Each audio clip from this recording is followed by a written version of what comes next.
So today I wanted to go ahead and show you my approach to getting larger than life drums out of a small drum room. So getting straight into it, a lot of the sound really does come from this stereo pair of large diaphragm condensers, which as you can see, is not very far from my kit. It's literally only a couple of steps away.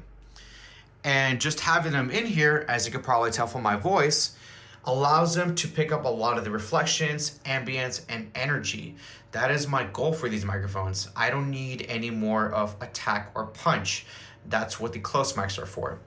And to add on to that, the front capsules are actually facing against the wall. This is to also give the illusion that the drums are being recorded in a much larger space than they really are. There's a couple extra steps that I take along the way towards achieving the final results, but really a lot of the sound comes from these microphones. When I do record, I have my door closed. I leave a tiny gap in just to let a little bit of high end through, but really nothing much. My next focus were my overheads. They're more focused on cymbals. So in this case, I have my china, my right side crash, and my stacked being picked up by this mic. My ride is being picked up with its own mic. My left crash, my left splash, and a little bit of my hi-hats are being picked up with this mic.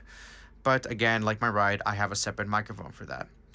It's really just important to accept the fact that out of a tiny room, which is, in my case, it's a 10 by 15 room, you're not going to get a big sound out of it. And there's no need to, because if I have the room mics over there doing a lot of that job, I just need my close mics to have them be more focused on the individual elements of the kit itself. So speaking of the room, as I said, it's a 10 by 15 room. A lot of the space is heavily treated. My goal was not to get a big picture sound here. It's to get a controlled sound, I guess borderline dead, if you will. So as you can see, I have pretty much a thick industrial carpet. I built these panels. I added the foam later on because I didn't feel like putting in another ceiling cloud, which I have one right here over the kit. There's maybe about a 2-inch air gap on top of the 2-inch panel, so it's almost acting like a 4-inch panel. I have 2 layers of curtains, so I have this thick curtain from IKEA, also with another curtain behind, and the rest around here are 2-inch panels, again, that I built, which really I'm not a really handy person, but I just figured it out and made it work. All in all, in conjunction, it really tames the reflections down and gives me exactly what I need. So before we go any further, I'm just going to do a quick breakdown of the rest of the mics on the kit. So inside we have an audix D6. Outside we have a Shure Beta 52A, which is sort of like my subkick mic. From behind the kit, we have the Audio-Technica ATM 230s for the rack toms, a Granelli Audio SM57 on the top snare, an audix i5 for the bottom snare, and then lastly, a Sennheiser E902 kick drum mic for the floor tom. So with each microphone having its own job, they're all able to come together nicely and work together to give me the sounds that I need. Like I mentioned earlier, there are a couple of extra steps that I take towards getting the room mics to sound the way that I like. So they're going through my Audient Pre's channels 1 and 2. And as you can see, I've done a lot of high-pass filtering, which is up to 250 hertz. There's just too much buildup of like sub and boominess from the microphones that I don't need. So I'm really trying to filter out as aggressively as possible. And that's running into my Heritage Audio HA609 compressor, which has a fast release time, 4:1 ratio. And the attack, while normally for room mics, you would want the attack to be fast, I don't know, I just liked the way that they sounded with the slow attack. I think it's just because of the way that the snare comes through in those microphones. I really want to be able to emphasize that. Doing about, I'd say, about 4 to 6 dB of gain reduction. So even at this point, I feel like there was still stuff missing from the microphones and the sound that I was trying to go after. So I decided to try and start adding EQ. And this curve probably makes no sense at all. I just started messing with knobs till I found something that honestly sounded great to me and what I was looking for. So hey, do what you have to do to get the results that you need. And really the star of the show that just ties everything together is the RealVerb Pro plugin. So it's a room emulation plugin, and I just have it set on the high ceiling room preset at about a 70% mix, and that tames the high end that I brought in just a little bit, but also just gives a nice sort of width and spread, and really puts those microphones and the drums in a much bigger room that doesn't sound too artificial, and it sounds incredible. So I wanted to shift our focus now to these multi-track drums. These are currently processed, so you'll get an idea of what all the elements sound like together. Here we go.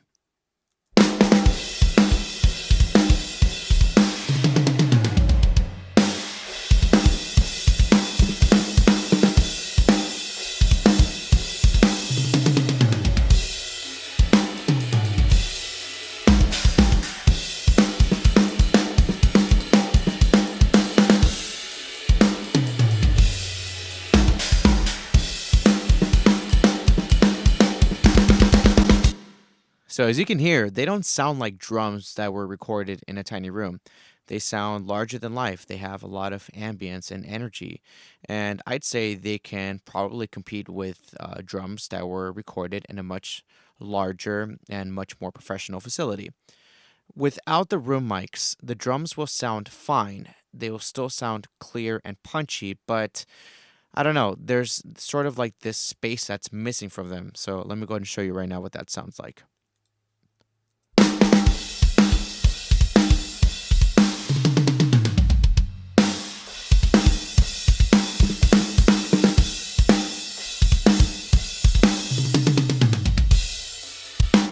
So even with that snare plate engaged, the drums still feel small. They don't have, a space to sit in.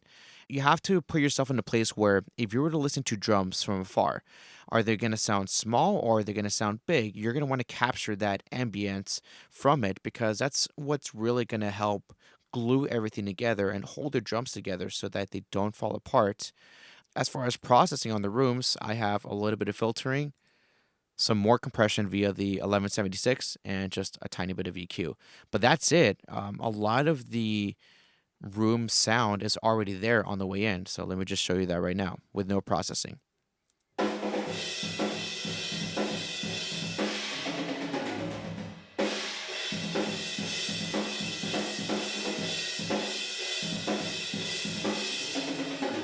Now with processing, here we go.